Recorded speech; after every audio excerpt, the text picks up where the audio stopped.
Eu sou Camila dos Santos, neuropsicóloga e psicóloga infanto-juvenil.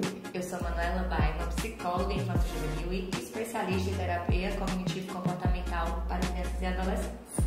Nós estamos aqui hoje para conversar com vocês sobre limites com afeto.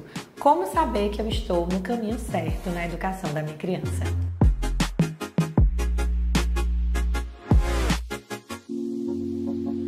Quem trabalha com crianças e adolescentes sabe que é muito comum as famílias nos procurarem para obter informações sobre como educar melhor. Tem aquela dúvida de tô colocando limite demais, tô colocando limite menos, tô perdendo o afeto do meu filho, até porque é muito comum as crianças diante de chateações falarem frases do tipo: mãe, eu te odeio, mãe, não gosto mais de você, você é a pior mãe do mundo. Você é a pior mãe do mundo. E se você não está respaldada cientificamente, você pode ficar muito fragilizada diante dessas dificuldades do dia a dia de educar uma criança. E acabar tendo um comportamento, né, amiga, que vai reforçar esse comportamento, né, de a criança sempre que encontrar uma frustração, fazer essa emissão dessas frases, e aí isso sim afeta o vínculo de vocês, porque a criança percebe o pai fragilizado, a mãe fragilizada, e aí isso pode trazer consequências para o comportamento dessa criança. E como pai e mãe, você é um líder, né? Eu acho que é muito importante a gente situar essa assimetria que é necessária e extremamente educativa. E a gente pode fazer uma metáfora muito tranquila aqui para vocês dimensionarem. Imagina que um time de futebol não tem um treinador, ou que esse treinador ele age de forma fragilizada ou fraca, né, diante ali do que ele coloca. A gente fala muito da perspectiva da gentileza e da firmeza no processo educacional. Por quê? Porque a criança ela vai se guiar por esse orientador, que é o seu papel de pai e mãe. E uma coisa que eu falo muito com as famílias no consultório é que a educação a gente percebe pelos seus resultados. Exatamente. Não adianta você... mas eu já tentei de tudo. E aí a gente, né, olha os resultados no comportamento da criança e vê que esse tentou de tudo pode não ter sido da maneira, durante o processo, correta. Então, trazendo um pouquinho da metáfora da Manu, quando um time perde, a primeira coisa que acontece é a demissão dos treinadores. Os pais não podem ser demitidos, mas isso fala dos resultados. Então, o que a gente pode fazer? Se aprimorar. E uma primeira dica é: treinador não joga.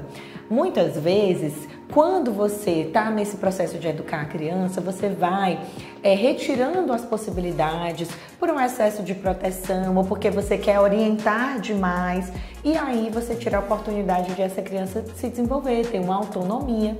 Quando essa criança vai para o mundo real, você não vai estar lá, porque o treinador não joga e ela não tem ferramentas para lidar com as adversidades, uma ansiedade das demandas naturais da vida. Então, o que a gente sempre conduz nas orientações? Munir os pais de informação, de possíveis manejos, para que você prepare o seu filho para o campo. E é isso que a gente vai fazer no vídeo de hoje. Vamos dar várias informações para vocês. Primeiro ponto, conheça o aspecto do desenvolvimento do seu filho. Às vezes as famílias chegam com crianças de 2, 3 anos e sem saber, Manu, até que ponto é birra? Até que ponto meu filho precisa de ajuda? Até que ponto eu não estou tendo um pulso? Uma dúvida muito constante. Se você não se cuida, você não consegue ter regulação emocional para dar uma orientação educacional assertiva. E isso é qualquer ser humano. Se você está excessivamente cansado, se você não tem os seus próprios mecanismos, você não consegue ser até mesmo um modelo para essa criança. Então, uma sugestão que a gente dá quando, eu estou muito cansado, eu estou muito desregulado, ok, então respira um pouco, se distancia, diz: filho, já a gente conversa, e depois você conversa com essa criança. E o processo educacional, ele também perpassa as individualidades. Eu já tentei demais. Vai ter que continuar tentando, porque a educação é pra sempre. E é um processo de repetição. E quando fica adolescente, que muda os desafios? É um processo de repetição, a educação. E tem épocas que a criança está mais vulnerável emocionalmente, tem épocas que ela está mais fortalecida, e você pode ir modificando as suas intervenções.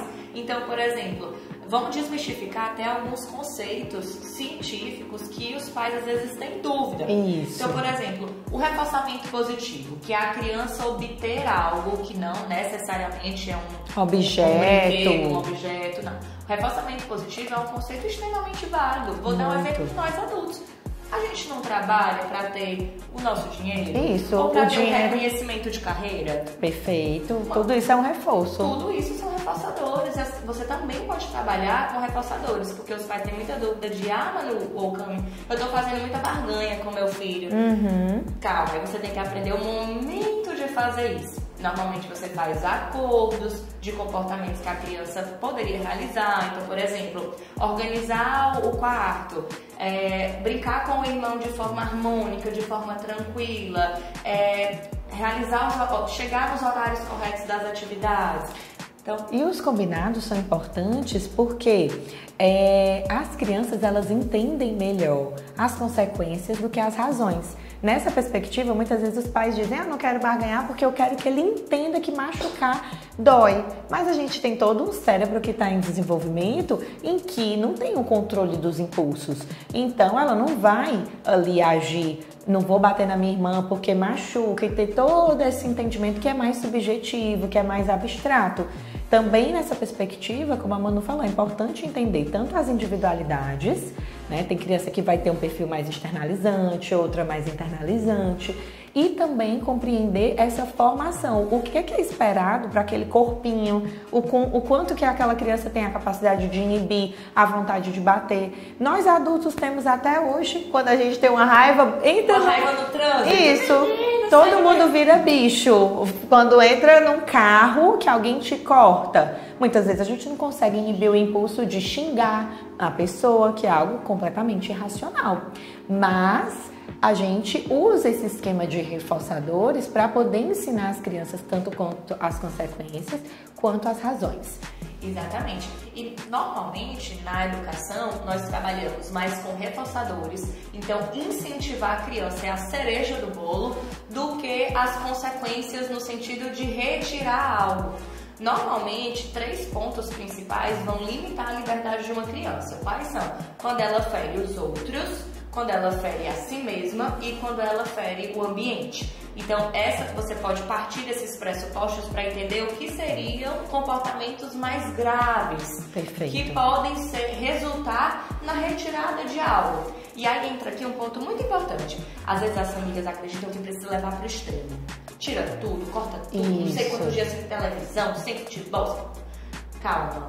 É mais fácil a criança entender uma consequência que é dada imediatamente após o mau comportamento e que tem alguma relação com ele. Perfeito. Então, por exemplo, se eu chego e eu quebro um brinquedo, ficar sem esse brinquedo, não ter um novo, é uma consequência direta desse comportamento. Então, eu não preciso privar a criança de tudo, mas eu faço algo relacionado. Nem sempre dá. Às vezes a criança não quer fazer tarefa, tá com muita raiva e com muita dificuldade ali de seguir uma rotina. Você pode, claro, agir de forma proativa, colocando um tempinho para ela fazer cada coisa, mas se você não consegue obter por longo prazo essa adesão, você pode, por exemplo, retirar uma televisão. Perfeito. Até porque não faz sentido ela ter um benefício se ela não está cumprindo a rotina ali básica de atividades. Exato. E ao invés também de você tirar por um longo período, é melhor que você tire por um curto período e ofereça novamente a oportunidade de ela apresentar o comportamento adequado e faça a reintrodução daquilo que foi retirado para poder você reforçar positivamente o comportamento adequado emitido da criança. A gente espera que as sugestões, que as reflexões de hoje tenham ajudado você no exercício da sua parentalidade. Curtam, compartilhem, deixem as dúvidas aqui nos comentários que a gente vai responder carinhosamente. E teremos outros vídeos sobre essa temática. Até o próximo.